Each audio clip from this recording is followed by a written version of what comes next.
Gimana jadinya kalau kamu masih sangat muda, penuh mimpi, penuh masa depan, tapi tiba-tiba tubuh kamu sendiri mulai berhenti bekerja karena suatu penyakit yang kamu alamin. Sampai-sampai dokter memprediksi kalau hidup kamu cuma sisa 2 tahun lagi. Kebanyakan orang akan menyerah, tapi pria yang merupakan ahli fisika ini, dia malah menantang alam semesta dan dia berhasil menang. Ini bukan kisah fiksi, ini kisah nyata. Kisah cinta, kegigihan, dan keajaiban ilmiah seorang jenius dunia dalam film The Theory of Everything.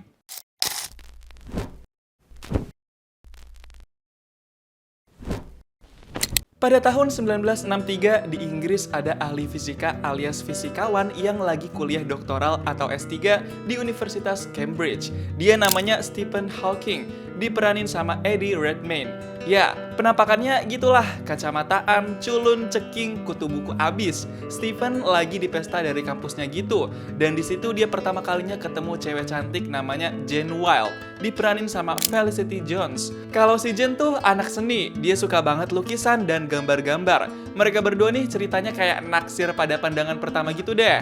Baru juga kenalan, mereka berdua udah keasikan ngobrol sampai melipir berduaan tuh di tangga. Beberapa menit kemudian, Jane tadinya udah mau pulang, tapi tiba-tiba dia balik lagi buat ngasih nomor teleponnya ke Stephen. Fix sama-sama suka itu mereka berdua. Besoknya Stephen dibangunin sama teman kelasnya. Dia namanya Brian. Si Brian shock. Kok Stephen belum bangun? Padahal hari itu lagi banyak tugas yang harus dikumpulin ke profesornya. Tapi si Stephen malah dengan santainya jawab belum baca pertanyaan tugasnya apa aja.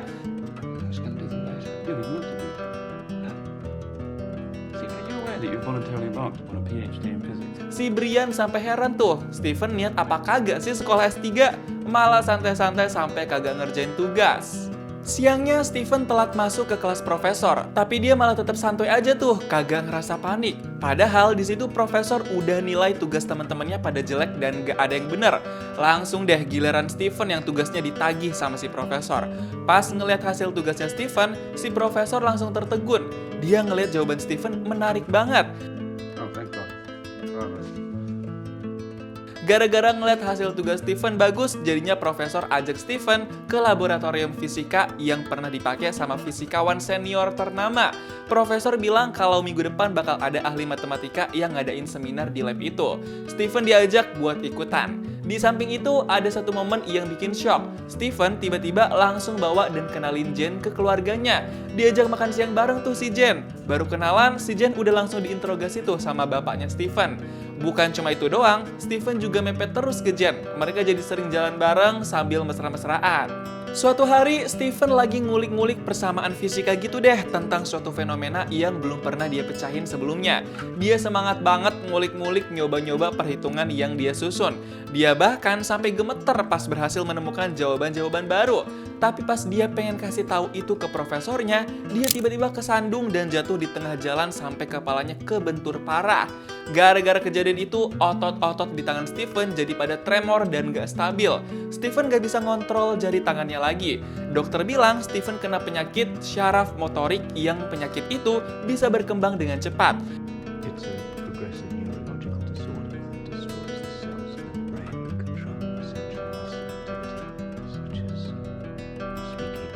Bahkan dokter sampai memprediksi umurnya cuma sisa 2 tahun lagi karena penyakitnya akan melemahkan semua otot di bagian tubuh manapun secara bertahap. Besoknya Stephen langsung bilang ke Brian kalau umur dia tinggal 2 tahun lagi gara-gara penyakit yang dialamin. Brian langsung shock tuh, dia kaget banget. Tapi Stephen minta Brian untuk keluar dari kamarnya karena Stephen mau sendirian.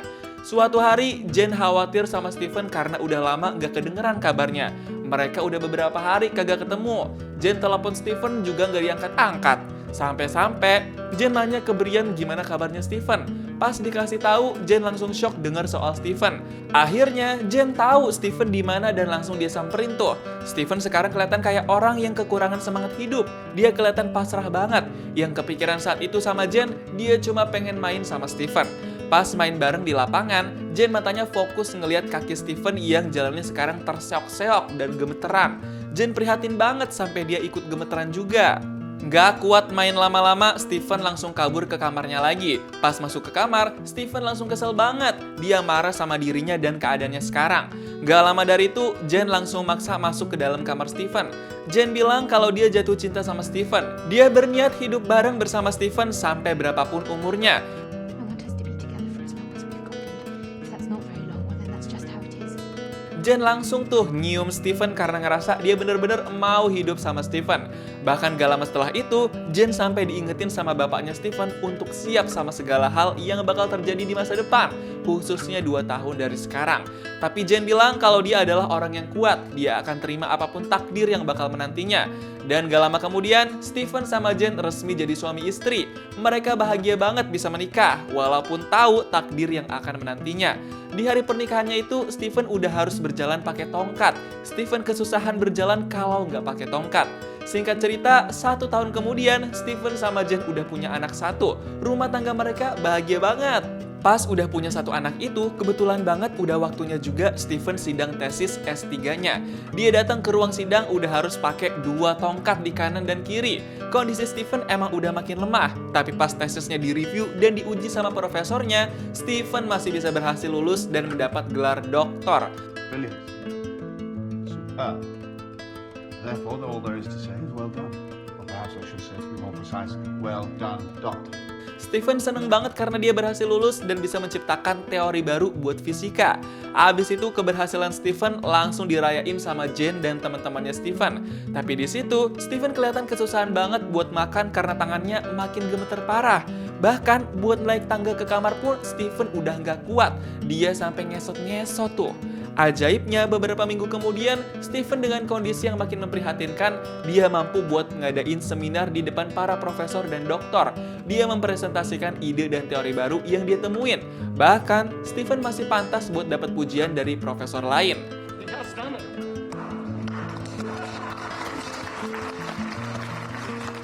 Gak lama kemudian, buku baru hasil tulisan Steven berjudul Hawking Radiation resmi dipublikasi dan dijual belikan. Isi buku itu adalah pemikiran dan teori-teori dari Steven. Beberapa tahun kemudian, 2 anak Steven dan Jen udah jadi anak-anak. Tapi ada keajaiban di situ. Steven yang diprediksi cuma sisa 2 tahun lagi umurnya, ternyata masih bisa hidup sampai anaknya berumur 5 tahun.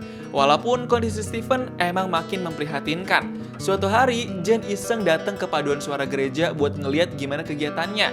Setelah paduan suara itu selesai, Jen kenalan sama Jonathan, si pemimpin paduan suara di gereja itu.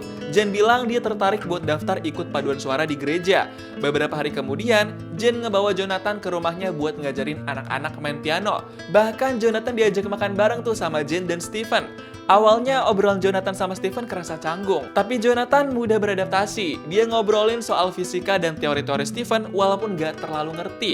Dia lakuin itu supaya Steven mau diajak ngobrol. Bahkan, Jonathan sampai malam di rumah Steven. Dia juga curhat kalau dulu pernah punya istri, cuma udah meninggal karena punya penyakit kronis. I was married actually. That's almost a year ago now. Sebelum pulang dari rumah Steven, Jonathan bilang kalau dia bakal mau banget jadi sukarelawan buat bantu-bantu keluarga Steven dan Jen. Dia juga ngerasa butuh kegiatan baru. Beneran atau cuma modus biar bisa makin deket sama Jen nih? Dan bener aja dong, Jonathan resmi jadi sukarelawan buat ngebantu keluarga Jen. Khususnya ngebantuin ngerawat Steven. Jonathan kelihatan tulus banget ngebantu Steven. Beberapa bulan setelah itu, Jen lahiran anak ketiganya. Dan bersyukurnya, Steven masih bisa hidup dan melihat keluarganya bertambah anggota baru. Mereka tampak makin bahagia, walaupun lagi-lagi kondisi Steven makin bikin kasihan. Tapi setelah lahiran anak ketiganya itu, ibunya Steven ngerasa curiga sama Jen. Dia curiga kalau anak ketiga itu bukan anaknya Steven. Whose child is Stephen's or Johnson's? That's what you think of me. The way that Timothy could have any other father than Stephen. Tapi Jen tegesin kalau anak ketiga itu bener-bener anak Steven, bukan Jonathan. Tapi Jonathan udah keburu denger omongan itu. Jadi Jonathan mutusin buat pergi dari kehidupan Jen dan keluarga. Dia takut banget sama komentar orang-orang. Tapi Jen gak ngebiarin. Jen bilang kalau keluarganya masih butuh Jonathan. Sampai akhirnya mereka ngungkapin perasaan satu sama lain. But I have feelings for you too. Tapi setelah itu Jonathan tetap pergi. Dan dia bener-bener pergi dari hidup Jen dan keluarga. Tapi beberapa bulan kemudian di gereja yang sama, Jen ngeliat dan ketemu lagi sama Jonathan. Mereka ketemu lagi setelah beberapa bulan. Mereka kelihatan canggung banget. Tapi akhirnya mereka sama-sama nurutin apa yang hati mereka pengen, yaitu mengekspresikan cinta mereka masing-masing. Mereka sama-sama kangen. Di samping itu, Stephen yang udah bertahun-tahun dengan kondisi mengenaskan masih bisa menulis buku baru. Malahan, Stephen makin punya banyak penggemar yang kagum sama buku-buku dia. Dan bukan cuma itu, bahkan Stephen masih bisa hidup dan ngelihat anak-anaknya tumbuh jadi remaja. Stephen dan Jen gak nyangka bisa menjalin keluarga bareng-bareng sampai anak-anak mereka udah remaja. Stephen meninggal di usia 78 tahun. Sangat jauh dari prediksi awal dokter yang hanya memprediksi usianya 2 tahun lagi saat itu. 10 tahun sebelum Stephen meninggal, Jen menikah dengan Jonathan dan hidup bahagia. Jadi Stephen meninggal di saat menikah dengan wanita lain. Kisah Stephen Hawking bukan tentang tubuh yang menyerah, bukan tentang cinta yang gagal, bukan tentang keajaiban medis. Kisah ini tentang otak yang tidak mau berhenti bermimpi, dan tentang hati yang memilih untuk bertahan bahkan ketika hidup tampak mustahil. Karena kadang batas terbesar kita bukan tubuh, tapi cara kita melihat dunia. Dan seperti kata Stephen Hawking, asal ada kehidupan, ada harapan. Gimana nih pendapat kamu tentang film The Theory of Everything? Coba tulis di kolom komentar dan kasih tahu kamu mau diceritain alur film apa selanjutnya.